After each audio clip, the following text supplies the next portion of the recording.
You ask Tiger to solve. This deals with linear equations with one unknown. The final result is t equals 1 over 6. Let's solve it step by step. Simplify the expression. Find the greatest common factor of the numerator and denominator. Factor out and cancel the greatest common factor.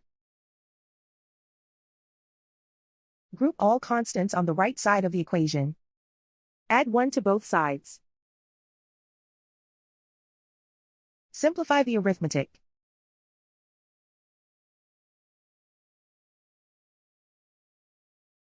Isolate the t. Divide both sides by 6.